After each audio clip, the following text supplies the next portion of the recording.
et bienvenue pour un nouvel épisode du podcast flamand Transformation digitale, le pourquoi du comment. Je m'appelle Kouiban Corina et avec moi, j'ai le plaisir aujourd'hui d'accueillir Alexandre Blanchon qui vient juste de finir son master spécialisé en transformation digitale à EM Lyon. Bonjour Alexandre, est-ce que tu vas bien? Très bien, merci et toi? Bah écoute, super, encore un télétravail, mais ça se passe bien. On a enregistré un nouvel épisode, donc je suis contente. Tu sais que je cherchais des personnes à interviewer et je suis tombée sur ton profil LinkedIn et je me suis dit, bah pourquoi pas?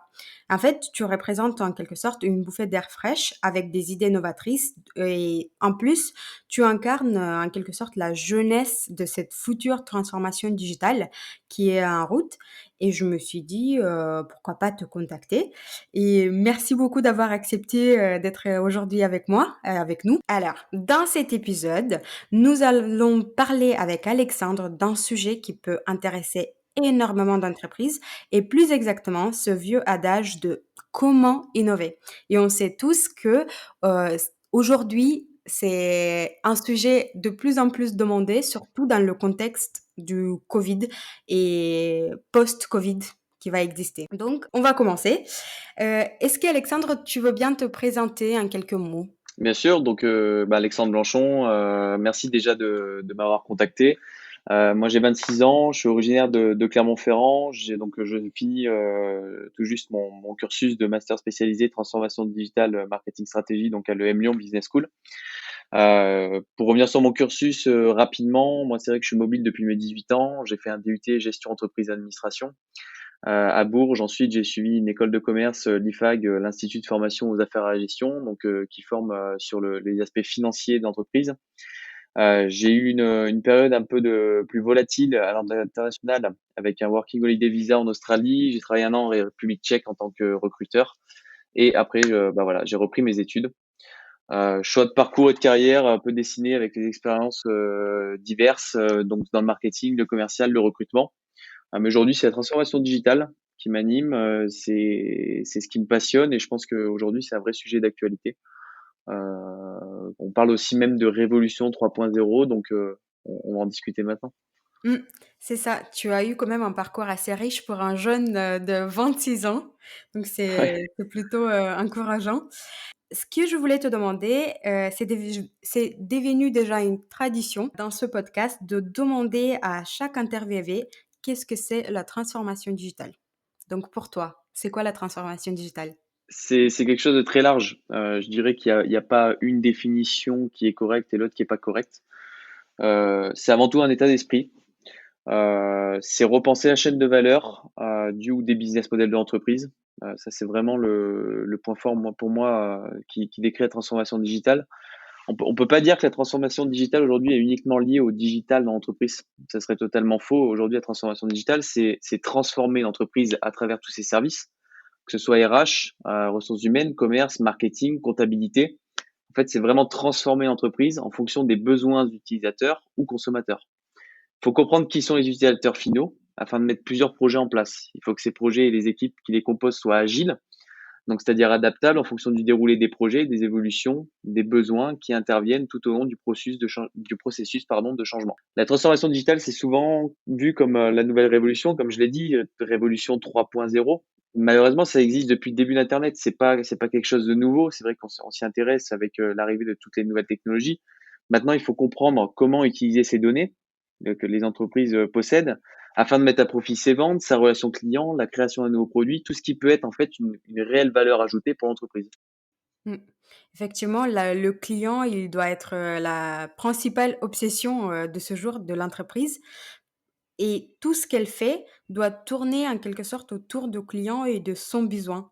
Par exemple, si vous voulez créer un nouveau produit, il faut faire des tests sur des clients cibles et essayer d'avoir des retours pour pouvoir effectivement améliorer votre service ou votre produit. Ou par exemple, si vous voulez recruter, il faut se demander quel type de profil de recrutement, vous avez besoin pour satisfaire au mieux les clients ou ses besoins. Donc ça doit toujours, partir du client pour après, mettre en route toutes les activités, de l'entreprise, si j'ai bien résumé. C'est ça, exactement. La chose qui m'est parue super intéressante, sur ton LinkedIn, l'image de couverture, c'est «Think outside the box». Donc je me demandais comment on peut le faire concrètement? Il faut savoir que, think outside the box ou sortir des sentiers battus, c'est l'un des clichés les plus utilisés aujourd'hui. Tout le monde part d'ouverture d'esprit, de penser outside the box et c'est d'ailleurs une grande qualité recherchée pour, n'importe quelle personne d'un service de recrutement. Toutefois, sortir de ce fameux sentier battu est l'un des clichés les plus utilisés aujourd'hui et il y en a eu une étude qui a véritablement, démontré que ce comportement est de plus en plus rare dans le monde d'entreprise de ce qu'on imagine. Et en fait, selon une étude réalisée par, Francesca Gino, dans une étude portant sur 1000 employés dans divers secteurs, elle a remarqué que moins de 10% de ses employés ont déclaré qu'ils travaillaient dans une entreprise qui encourageait la non-conformité et sortir de ces fameux sentiers battus. Donc, c'est assez paradoxal. On demande, mais on n'encourage pas. Bah, c'est une vraie qualité aujourd'hui de pouvoir penser et voir les choses autrement. C'est quelque chose qui se travaille, ça s'apprend. Il y a beaucoup de revues documentaires ou de livres aujourd'hui qui permettent d'innover ou de s'ouvrir à de ces nouvelles pratiques. C'est pas quelque chose qui est inné. Il faut de la créativité, souvent du bon sens, afin de mettre en place des projets novateurs, parce que la solution est bien souvent moins éloignée que l'on ne le pense. Aujourd'hui, think outside the box, c'est quoi? C'est avoir la liberté d'esprit de pouvoir trouver des solutions qui peuvent sortir d'ordinaire, du cadre qu'on a prédéfini à la base, de ce que l'on a appris ou de ce que l'on nous a dit de faire. C'est prendre des responsabilités, démontrer la faisabilité de notre raisonnement et appliquer des actions. Après, il y a une méthodologie à cela. Effectivement, il a une méthodologie à ça et le premier point, c'est remettre en question le statu quo. Donc, faut faire de la non-conformité, il faut toujours demander le pourquoi des choses. Donc, comment on pourrait nous faire ça? Qu'est-ce que se passerait-il si on ne le fait pas? On peut prendre un exemple de cette activité. Vous pourrez, par exemple, demander à vos employés de imaginer qu'ils travaillent pour un de vos concurrents et ils doivent en quelque sorte attaquer votre entreprise. De cette façon, vous allez voir quels sont vos points les plus vulnérables et vous pourrez agir en conséquence. Le deuxième, c'est adopter une perspective plus large et osciller entre des contenus inhabituels. C'est vrai que parfois, le fait d'avoir des informations qui viennent des horizons très éloignés, ça permet d'avoir une image plus globale d'une problématique et de trouver des solutions qui sont innovantes. Le troisième, c'est dessiner, pourquoi pas, une image de votre défi et des moyens possibles pour résoudre ce problème avec votre équipe. Je comprends que vous n'êtes pas Da Vinci pour faire ça, mais le dessin, il engage en quelque sorte le cerveau droit qui est responsable de la créativité et vous pourrez ainsi avoir des idées qui sont plus novatrices. Je me demandais aussi, Alexandre, on parle beaucoup d'innovation, mais est-ce que cette innovation est uniquement question des grandes entreprises? Question très intéressante. Oui et non. Ça dépend qui se pose la question. Oui, car les entreprises, voilà, les grandes entreprises possèdent des services dédiés uniquement à l'innovation, des labs comme Decathlon qui permettent d'essayer voilà, des nouveaux concepts. Non, aussi, car tout le monde peut innover à son échelle. L'innovation, c'est avant tout une histoire de méthodologie, comme tu l'as bien expliqué, voilà, de temps. Faut consacrer du temps à l'innovation et d'ouverture d'esprit. Je reviens sur un des modules de mon master spécialisé, donc qui était intitulé Toolkit Innovation et Créativité, qui était présenté par Paul Millet, ancien écrivain de plusieurs livres portés sur l'innovation. Je vous recommande par ailleurs son livre Créer de la valeur à moindre coût, Toolkit de l'innovation, qui est disponible sur Amazon et qui reprend les méthodologies de la base à l'innovation. Si on peut expliquer par exemple la méthode traditionnelle de ce Paul Millet, c'est l'entreprise en un qui détermine ce qu'elle veut faire, peut faire et sait faire avec des moyens financiers ou des compétences qu'elle dispose. En deuxième point, un bilan général des forces et faiblesses. En fonction de son bilan, elle fait émerger des dizaines d'idées, le consommer, le faire, le distribuer. En troisième point, la sélection. On garde une vingtaine d'idées, on pondère selon le coût du projet et l'accès à des fournisseurs externes. Quatrième point, le classement, la hiérarchisation des idées. Cinquième, choix en fonction des priorités. Et le sixième, portefeuille de projets en cours. Voilà, il y a toute une hiérarchisation qui se fait en fonction de la possibilité des projets. Tout ce processus permet donc de créer de la valeur à moindre coût pour les entreprises qui ne disposent pas forcément de pôle innovation. Et selon toi, comment, par exemple, les PME peuvent innover aujourd'hui?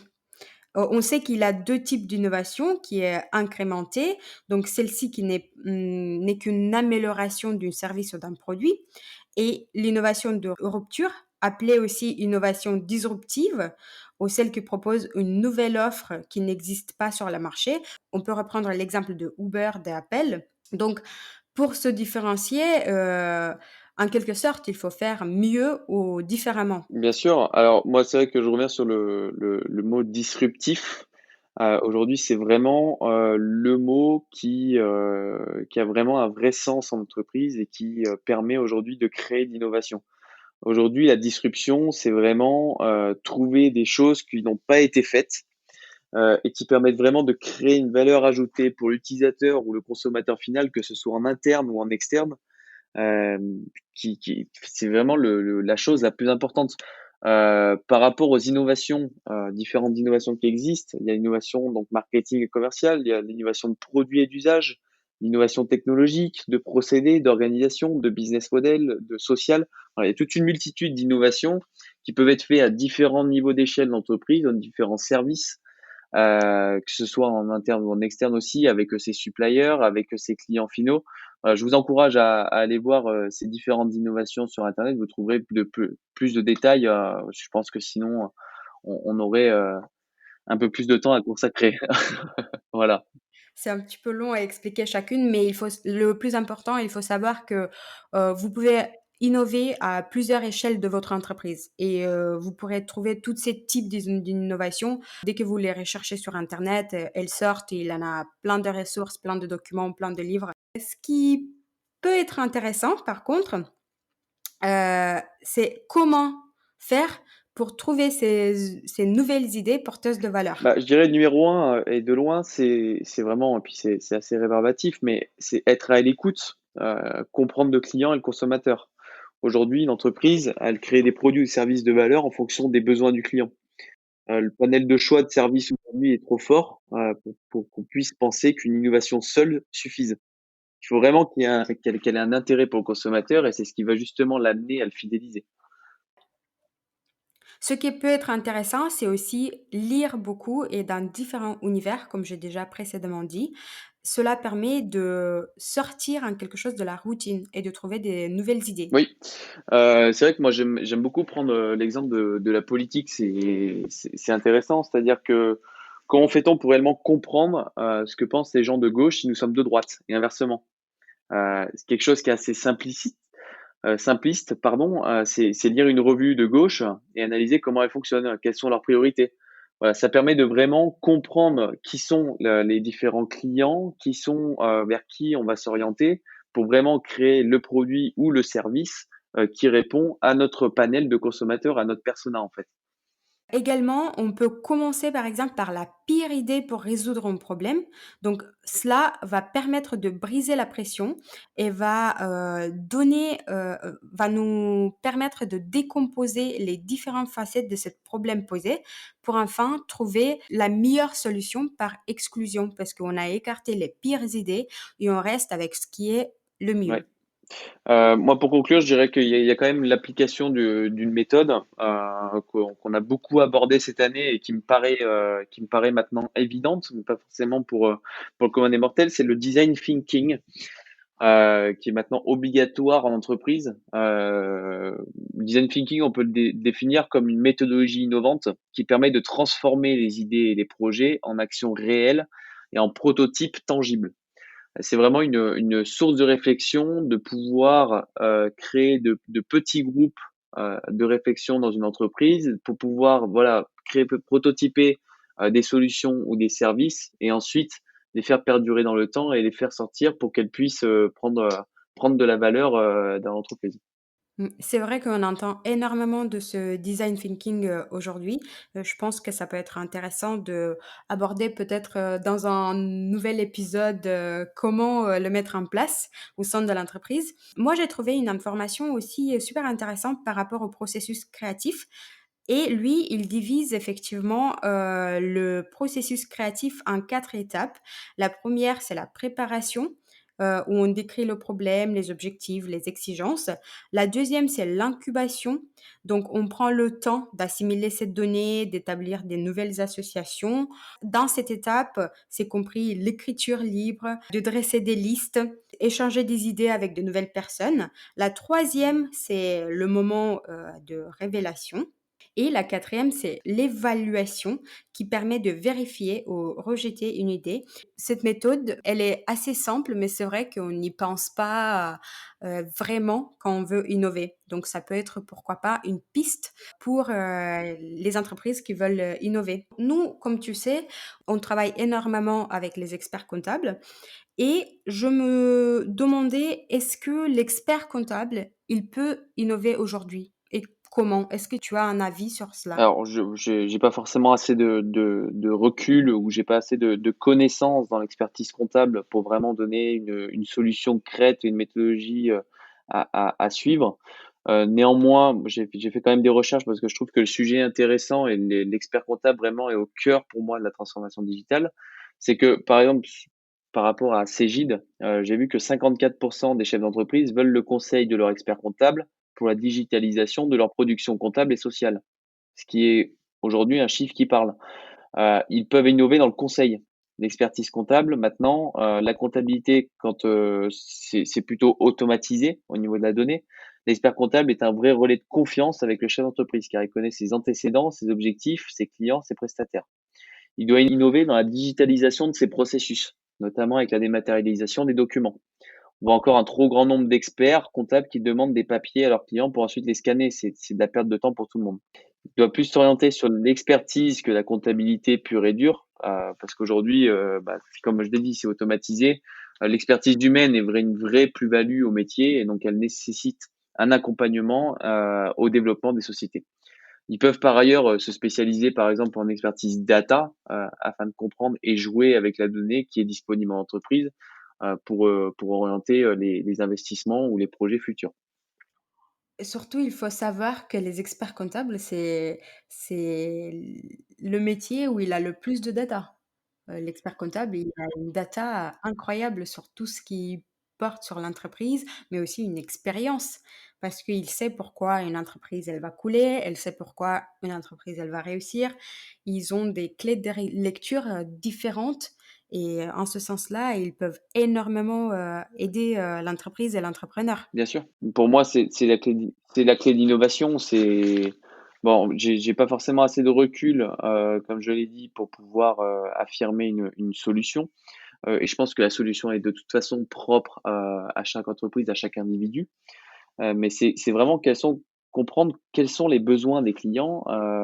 Ça peut être fait avec un sondage par mail par exemple, afin d'adapter les offres et services. Ça permettra donc de les fidéliser, mais aussi d'augmenter la satisfaction client, avoir un pouvoir décisionnel sur la stratégie d'entreprise qui sera plus fort. Mmh. C'est ça. Est-ce qu'il a un dernier conseil adressé aux experts comptables? Pas de conseils avisés, mais j'inviterai vivement les experts comptables à se renseigner, se former à l'arrivée et l'utilisation des nouvelles technologies, parce qu'elles représentent vraiment une part importante de la croissance attendue de leurs clients. Ils possèdent vraiment, les experts comptables, une légitimité forte par rapport à la direction et connaissent parfaitement l'organisation, donc ce qui leur permettra d'orienter vraiment les projets en fonction de leur investissement et de la viabilité future. C'est super ce que tu nous as dit aujourd'hui, Alexandre. Je te remercie pour cette information, et cette analyse pertinente. Je pense que notre audience, va trouver cela instructif et peut-être même inspirant. J'espère. Et pour ceux qui sont restés avec nous jusqu'à ici, nous vous disons un grand merci. N'hésitez pas à aimer, à partager, à commenter et peut-être envoyer ce podcast à un ami. Je vous dis à la prochaine. Ciao ciao.